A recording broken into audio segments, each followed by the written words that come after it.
Sa atong unang pagbasa, gipakita dinhi nga ang Ginoo di ay dili sa tanang higayon malipay kung magsigi tag simba, magsigi tag halad, o magsigi tag kanta, o magdaig taniya. Doon na day panahon nga ang atong gihalad di na niya dawaton niya kung musimba ta niya bisag mag-isa-isa patas atong kamot mulingiw siya matud pa niya. Nilingi ako no imong tupad ning na gidawat ka kas Ginoo ron, gidawat ka ha. Hastag og kuno ang atong mga pista karon ga so gunar batag sa ulog sa atong pista na Santiago Apostol, dili na niya kahimutan nato mga misa, di na niya kahimutan. Og kanus amo na mahitabo, basta dili nato buhaton matud pa diri panghugas kamo og hinlui ang inyong kaugalingon hunong na sa pagbuhat og dautan og buhata ang maayo, patunhaya ang hustisya, og tabangi ang gidaog-daog, panalipdi ang mga ilo, og labani ang mga biyuda. Kung wa gani nato ni buhata nya magsigi tag simbas Ginoo, wa gyud kapuslanan.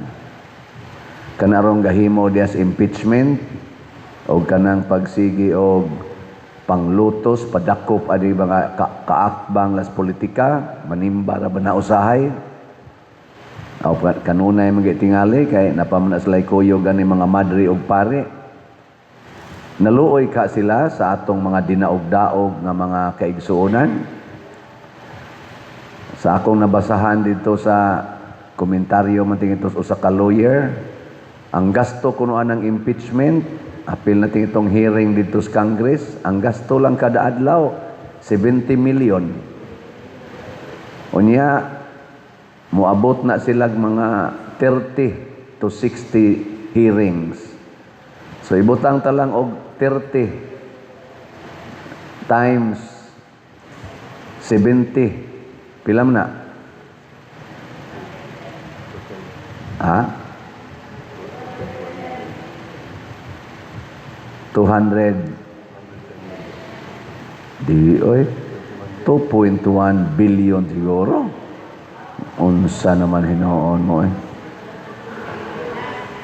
Unya og moabot pa gyud og 60 kay ni propose man to ang prosecutor nga 60 days hearing kuno. Di mahimo na ng 400 almost 500 billion. Adi day 5 billion. Unya unsa may ilang gipangita? Ang sintros ilang gipangita kana yung 125 million. Tulo pa lang kaadlaw ang hearing. Wa na alkansi na ta mura bag mugasto kag 5 billion para makuha nimo ang 125 million pagkadakong alkansi. Mugasto mo ana? Asa ka mangitag negosyante nga musugot ana? Mamuhunan ka og 5 billion para lang ka maka-income og 125 million. Mo invest ka? Bisan kay tinga ka nang naninda na to dihag kandila, di musugot ana. Imong puhunas kandila 20 pesos, nya imong ibaligyag tag 5 pesos. Kaya ka na? So murag gid sila nakaminos na lang yun kaayo niya. Diin man na nila gikuha kanang naang alkansi. Gikuha nila sa atong buhis. Nya kay wa naman tay buhis gihurot na magkuha. Nangutang sila mo nang taas na kay tag-utang karon. Hapit na mo abot og 19. Murag 19 sobra na 19 trillion. Mangutang sila trillions aron igasto nila sa paggukod sa ilang mga politikanhong kaatbang. Nalimot na sila sa mga byuda, sa mga ilo, mga orphans, sa atong mga mag-uuma, wa nay farm to market roads, sa atong mga estudyante, wa nay mga classrooms, wa nay mga facilities sa atong public schools, sa atong mga masakiton, wa nay mga sufficient nga tambal og mga nurses og doktor nga nag-alagad sa atong mga public hospitals. Hapnigo na lang ang mga masakiton sa usa ka bed ana. Na gani mga anak, tulo ka inahan gahigda sa usa ka bed. Wa na giuyon sa bed, gibabag na. Gabitay ang tiil.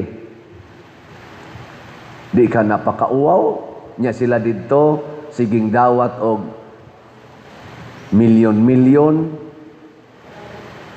Mao na giluod ang Ginoo nya manimba ning mga tawhana, mag-isa-isas kamot, magluhod-luhod.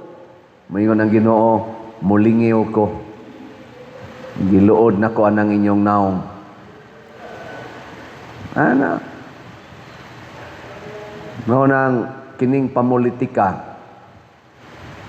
Ngilad gyud kay ni basta yawa ang magiya sa mga politicians. Ug unsa man ang kinaiya sa yawa, ang iyang kaugalingon maoy iya gyong atimanon. Mo nang niingon si Kristo, ang magmahal, ang magamping sa iyang kaugalingong kinabuhi, kawad-an niini. Or ang iyang atimanon, ang iyang pamilya, mo nang naataroy mga political dynasties. Kana bang ang kaayuhan gyud sa ilang pamilya, ang ilang atimanon. Mao na niingon si Kristo, kinsa tong magmahal sa iyang inahan, amahan, anak, asawa, bana, labaw kanako, dili angay kanako. Lingay mong tupad ing kinsay imong gastuhan og kwarta, ang simbahan o ang imong pamilya. Ingna ba? Ingna kinsa man gyud imong gastuhan anang imong kwarta, ang simbahan o ang imong pamilya. Lingia ba imong tupad? Hindi ra ba manglingi ay? Oh, kana usahay ra ba sige kag simba, sige tag simba, ang atong giampo Ginoo ang akong anak, Ginoo ang akong mama, Ginoo ang akong papa, Ginoo ang akong bana, ang akong asawa Ginoo. Bisan ganig 90 years old na cancer, Ginoo ayuha in taon akong mama sa cancer, Ginoo taon. Wa gyud kaingon nga Ginoo, di na lang ni nako tingali gastuan ang akong mama kay 90 naman eh. Ang kaning akong i-budget sa iyang chemo, ako na lang ning ipalit og raffle ticket. Kay gamay para ba kay mighalin, daghan pa kay halinonon. Pila pa atong halin? 41,099 ka tickets pa. O, pakpak lang yapon. Naapay 209,000 ka tickets nga upamahalin. Na, ha? So, ayuhon taginig balanse kinsa may atong gimahal. Nya ang atong hangyos Ginoo, Ginoo panalipdi taon ko, Ginoo panalipdi taon ko sa mga dautan. Unya ang imong silingan galisod og agis inyong agianan kay imong gikural. Agian matapsingan na ang mga habal-habal nga nagdagan kay ang imong tindahan imong yung gibutang dihas kilid sa karsada unya parkingan pagidimos imong motor or sa imong e-bike or sa imong multicab ang moagi sa karsada atubangan sa imong tindahan or sa imong balay nga imong giparkingan ari na intaos tunga-tunga sa karsada peligro na nga matapsingan anang mga kusog mudagan labi naghubog-hubog ang nagda kay pista Compostela matapsingan na Hinoo na nya sige yung Ginoo intaw luwas ako sa kadautan nya ang imong silingan imong gibutang sa kadautan may imong Ginoo giluod ko nimo wa kay ayo sikag pangandoy anang imong kaugalingon yawa nimo ampingi ang imong silingan muna pasalamat kuaning uban dinhi na naman ko'y nakitaan labi na diya sa tubangan ilag yung gilimpyuhan wa na sila mo parking diya pero na pag yung mga buangon mo parking lang yapon na Mga bungol siguro na may tag madayunan. Madayunan ba? Or mga buta baka na sila, nga wa kakita, na karsada din na ilang giparkingan, may untag madayunan na lang gina sila pagkabuta. Nganong inyo mo manginang parkingan, nga di man gani ikay naghimo anang karsada. Ang publiko may naghimo ana. Ang nagbuhis ana, kung gikuha man nagikan sa panudlanan sa atong gobyerno, ang gabuhis ana, ang tanan man nga publiko. Nganong imo man ang himoong private garage. Pangabang dito, private nga lugar. Mao na gibuhat nga to sa Japan, Singapore, di sila mo parking sa kalsada, doon na sila yung mga parkingan nga gihimo, maglakaw sila padong dito. Kung naaman sila sakyanan, dili kay ilang ipasad-pasad anang kalsada, bisan gani ilang mga subdivisions dito, mga private nga subdivisions nila, dili kakaparking anang kalsada diya sa inyong subdivision, pero dinis ato, gapasad lang ang sakyanan diya subdivision. Ang ilang balay aron makapasar sa ubo na ay parking space, garage sa ilang balay nga design, pero gihimong sala, gihimong hayhayan. Nya ang ilang sakyanan tuwa gi-parking sa kalsada, sakto pa katana. Dito na itongtong sa atop ang inyong mga hayhayan, haron ighangin manglupad na. Nya kanang inyong sakyanan isod na nang inyong garage, nya gihimo naman ang inyong sala, diha mo pangatog sa inyong sakyanan, diha mo pangaon, part na sa inyong sala, haron limpyo ang karsada. Di ba? Kana simple ra kay na.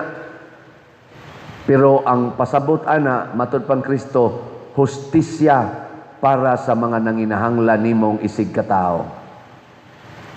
Ug mao na nga sa atong tubag sa Salmo niingon diri, sa matarong akong ipakita ang makaluluwas nga gahom sa Dios.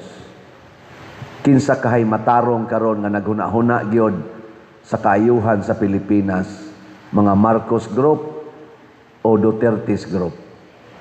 Kay kanang Pinklawan o ang Marcos karon murag naghiusam na sila. Didto ka sa atong Senate karon, gahiring mo na sila. Kinsa kay naghuna-huna para sa kaayuhan sa tibuok katawhan. Ang mga majority nga grupo nila ni Senador Gatchalian o ang minority nga grupo nila ni Cayetano o kanang napriso karon nila ni Jinggoy Estrada o Marcolita. Kinsa karon ang naghuna-huna og naningkamot nga masulbad ang dagko kayong kawat sa kwartas atong nasod. Kining gipangpriso sama ni President Duterte, ni Mike Defensor, Jinggoy, Marcolita, Bato de la Rosa, o kining nagpapriso nila sama nila ni Remulla, nila ni Bongbong Marcos, nila ni kanang mga na senador. Nakusog ay manghulga nga ipapriso dayon ka kundi ka mutakli gadto nila. Kinsa ka nila ang nagmahal sa mga pobre na gyud kaayo in town, nagantos na tong kaigsuonan. Nga karon nga niguwan-uwan na sad, purti na sang baha sa palibot.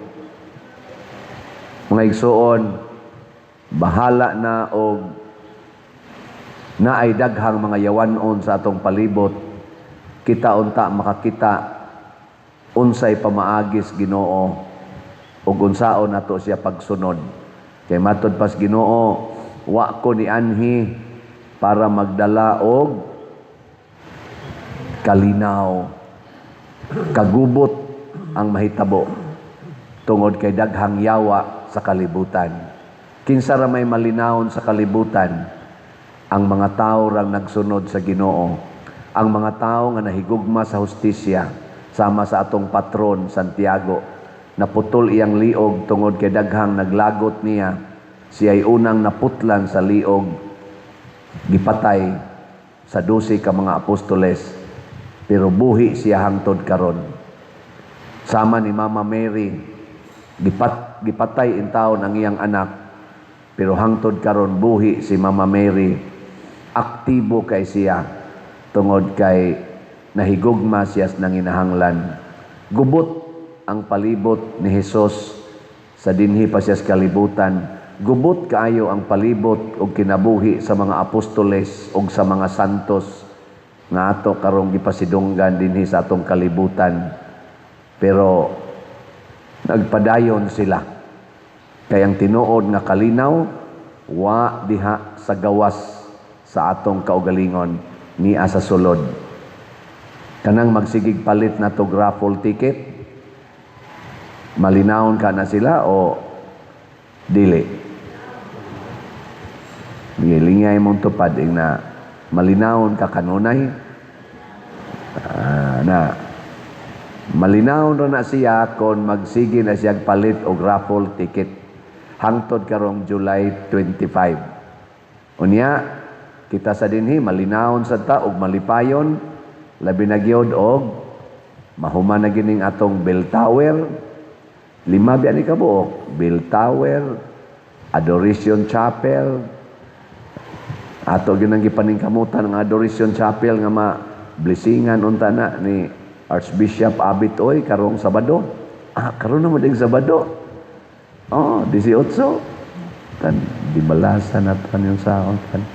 Unya ang atong bag-ong CR diha mahuman na unta taon na og magamit nato pero dili pa na karon mahuman dayon pista. Ang ato dihang atubangan nga kanang Walk of Apostles ato na sad unta nang mahimo aron nindot na kay natan-awon padong dinhi. Og ang ato mga lingkuranan ato ni siyang mailisan ug mahuman na nato makaingon dayon ta Ginoo salamat pero moagi gitag pag-antos na ay mga banag asawa karon nagkagubot na kay ang asawa gusto yung mopalit og raffle ticket ang bana dili gusto. Naasa gani mga ginikanan karon nga nisulti nako ang ilang anak nga gamay magsige ingon ma palit lagi ta raffle ticket ma padersyano ana sa unsa makawa na tay kwarta diri palit lagi ta suko in taon ang ginikanan nako tumani na lang ng imong anak kaysa magsige nagingon bitaw kaysa magsige ingon palit ko duaan ma palit ko anang duwa ko computer duwa ko kanindot anang anak mo hagad og palit og raffle ticket. May manggani unta kamo mga ginikanan kamoy magsigig tudlo sa inyong mga anak dong ay sa og duwa sa computer dong ha ato ning tigumon kay palitan ni raffle ticket ngano man mao man ni maghatag og maayong kaugmao nato mao man ni ang paagi aron maduol tas Ginoo nya magsige di kog duwa computer di lang ta palit raffle ticket maduol ka siyawa maliwat ka na mga kawatan kay dias atong gobyerno karon kusog kay ka mangawat nya tudluan ka siyawa nga ipapatay ang imong mga kontras politika nya maimpirno dayon ka unya man naa sila daghang sports car tan-awa na sila sports car pero ilang naong dagko kay aibag hasta magtabi sila buwa ng laway sa ilang ngawi nya gusto kay nanay adi na lang kumaoy sa sige ari ka sa simbahan aron limpyo kanunay ang imong kalag bahala nagkuwang tas kaon anaan niyo pagtudlo mansan mo ayon tudlo gabi nagkuanta nagmotorcade ta nakasoda ta dito sa Bulwang nya dayon sud ta dinhi sa kadam-an sa may Kugon karong gabi magkuan na sad ta human sa atong main nobina karola size magmotorcade sa ta nindot ano bang mura maka-imagine ka ba nga ang kalisod nya adto ta mosod ngadto sa Kabadyangan karong gabi lahos ta dito sa Katikong so kabo mga taga Katikong pagbantay mo diha limpyuhin ang inyong agianan sig parkingan sa nanyong nanggamay ra ba ng daan diha unya balik ta arita mo lusot sa Muagis Tamiaw kamo dihang mga taga Tamiaw klaruhan ang inyong agianan diha ha nya dayon lusot ta diha sa Istaka nya U-turn dito sa atong may welcome nya balik dinhi karong gabi so panguyog sad mo mga tiwas na lang mo nya di mo mukuyog so nguyog ta ha karong gabi bantay mo